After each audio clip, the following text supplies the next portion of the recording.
Matutuloy ng pag-opera ko. Papa, maiyak-iyak ka na.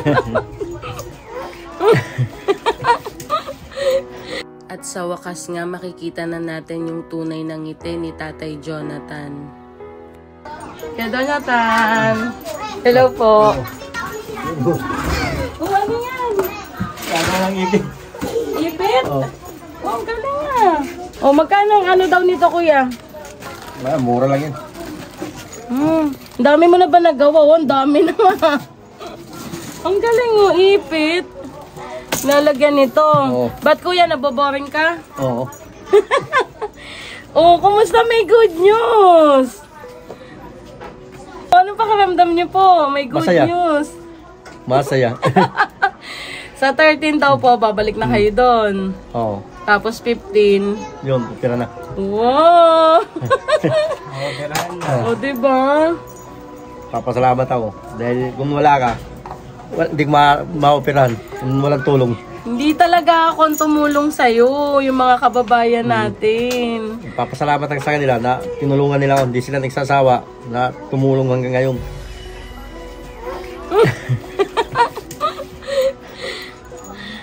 Ganun talaga, diba? Sa lahat ng sakripisyo mo, diba? Ngayon may, ayan na. May pagbubunga talaga. May talagang magbubunga. Kaya hindi ka nagkamali na talagang may mga sinakripisyo ka noon. Pero tingnan mo naman yung naging kapalit ngayon. Diba? May kwan talaga. May Diyos talaga. Totoo talaga yun, diba? Sabi ko naman sa'yo, maniwala ka lang. Patuloy ka lang na manalig sa Kanya. O tingnan mo ngayon, nangyari na. Matutuloy ng pag-opera ko. Papa, maiyak-iyak ka na. 25 years, no? Tinis ko dahil walang magpapakain sa magulang ko at saka mga anak ko. Kaya nga. Dahil ako lang naghahanap buhay. Pero tingnan mo yung binigay sa'yo ni Lord ngayon. Tay Jonathan, ano po yung naramdaman mo nung nalaman mo na maoperahan ka na? Masaya para makakuha ng ginhawa ko yun. Niloloko po kayo. Nahiya ko. Dahil mo tinatakpan ko ng bag ko. Nakatingin sabi malaki lang. Kailangan maghanap buhay. Dahil sa mga anak ko. Wala bang magbubuhay dahil kundi ako lang. Dahil dalawa na kayo magkapatid. Siyempre wala akong magawa dahil itong binigay sa akin ng Panginoon. Kailangan tanggapin ko. At least ngayon, hindi nyo na po kailangan magtago sa likod ng bag na yan. At tatanggalin nyo na po yan. At masaya po ako sa inyo. Salamat, Jonathan. Pagkatapos nga ng 25 years na sinakripisyo at tiniis mo at ang pagbingi-bingihan sa lahat ng pangungutian ng tao, sa wakas nga ay umayo na ang tadhana ngayon para sa'yo. At isa nga ako sa pinakamasayang marinig ang magandang balitang ito. At alam ko kung gaano ka rin kasaya ngayon, Kuya Jonathan. Dahil sa wakas, hindi ka na magtatago sa likod ng bag na yan. At ang pinaka-importante na lagi mong pinag-aalala, na ngayon nga ay mas maaalagaan at mas makakapagtrabaho ka na para sa mga anak mo. At sure ako, Tatay Jonathan, na masayang-masaya ngayon si Butoy kung nasaan man siya. Dahil alam ko na isa rin ito sa laging pinagdarasal ni Butoy. Matagal niya nang pinagdarasal na sana nga daw ay maoperahan ka na. At talagang napakabuti nga ng Panginoon. Dahil dininig na niya ang lahat ng iyong panalangin.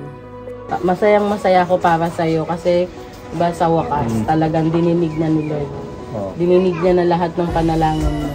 Siguro noon pa naman talaga, Tatay Jonathan. Kaya lang, hindi lang talaga pwede pa dahil mas pinili mo na maghanap buhay. Opo. Pag nagpahinga ka, sino tutulong magpakain sa amin? Pamilya niyo po. Oo, pambili ng mga gamot. Mga anak ko, hindi gutom sila. Sabi kasi ng magulang ko, magpapera ka na. Sabi ko, kaya nyo na ba? Kaya nyo na. Sabi niya, sabi ko, hindi nyo pa kaya dahil ako lang naghanap buhay. Amo hindi natuloy ang opera. Yan, dahil nga may mga tulong na ganyan at syempre dahil may magandang balita at masaya din po kami para sa inyo. Maraming po salamat. Ayan, at pumunta din ako, Tatay Jonathan, kasi may mga nagpapaabot po ulit sa inyo ng tulong, no? Ito po, 2,600 po ito, Tatay Jonathan, no? Banggitin ko lang po na galing po yan, yung 300 po kay Syra sa Palacio, 300 Edeline Reyes Batacan, 1,000 Sinaida Labora from Davao City, 1,000 from Ma'am JM. Dahil sa kanila, nagpapasalamat ako sa tulong nila. Kasama sa'yo, Tatay Jonathan. Dahil sa kanila, mapapaweran ako dahil sa tulong nila. Maraming salamat po sa kanila. Hindi dapat sila magsawa sa akin, magtulong. Maraming salamat po. Yun lang.